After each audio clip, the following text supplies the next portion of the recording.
I thought I'd be standing here admiring a Toyota RAV4. It used to be such a box on wheels, but not anymore. It's got a fancy new shape, and this particular model is the RAV4 Cruiser Hybrid with, you guessed it, hybrid power. It costs around $46,000 and is in competition with cars like the Subaru Forester Hybrid and other mid-size SUVs that don't have a hybrid option yet, like the Honda CR-V and Mazda CX-5.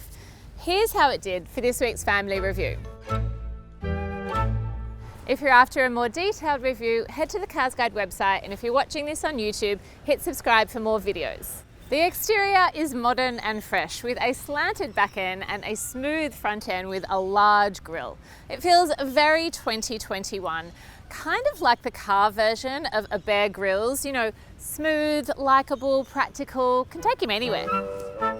Inside the car has some unique styling features that really set it apart from its competitors, especially this textured rubber finish on the knobs and also on the bottom of shells. Just gives it a very rugged feeling. The upholstery is leather accented and the steering wheel is leather too. The center console is all nicely designed and quite functional, and you get a digital dash in front of the steering wheel. Just feels really good to sit in here on the road. There are 2 cup holders in the front, and you'll also get a spot for keys and a phone that charges your phone. And with the textured rubber finish, it will help stop your phone from sliding around. Maybe not altogether, but it will help.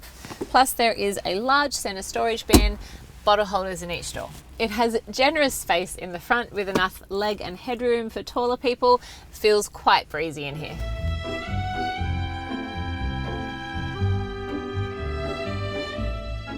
There's plenty of room back here for my 2 children, aged 6 and 8, and their school bags can fit as well. I'm 161 centimeters, 5'3", and I can also fit easily back here. And there's loads of space between my knees and the seat in front of me that taller people will be able to fit here as well. Rear passengers get 2 cup holders in the center armrest and their own air vents. You'll be able to fit 3 children's car seats across here as well. I did it with 2 boosters and a baby capsule. Of course, it will depend on your car seats though. And the boot is huge. There is 580 litres of space, which will fit a double pram, it will fit suitcases or school bags or groceries. It's bigger than a Honda CR-V and the Subaru Forester, but smaller than the Volkswagen Tiguan, which has a sliding second row that this car doesn't. But it does have... I so much prefer cars with a retractable cover. But being a hybrid, how does it drive? Really nicely. There's a silent start, as with all electric motors, and then the petrol engine kicks in for when you really need some power. It's a 2.5 litre 4-cylinder petrol engine that this car has, so it gives you plenty of power to go up hills or coast along highways. And remember, it's not a plug-in hybrid, so you don't need to worry about charging the battery overnight.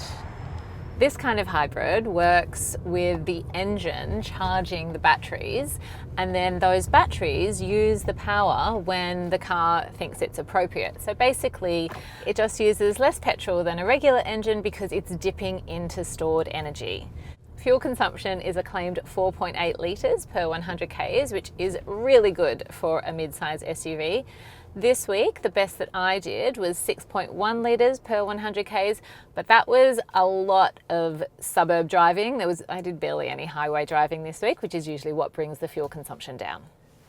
Parking is easy in this size car, and especially with the steering wheel, turns beautifully, so you're not getting an arm workout trying to squeeze into a park. There is a reverse parking camera, but it's very low resolution, quite grainy, and I would expect better from this modern style car.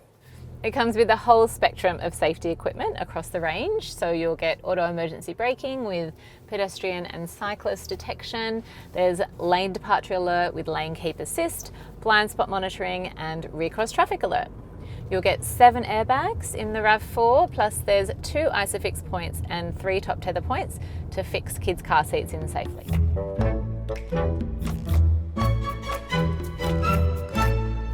And And it's fitted with Apple CarPlay and Android Auto, which both cover all of your multimedia needs. You can make calls, send texts, listen to books, podcasts, your music, all via the screen.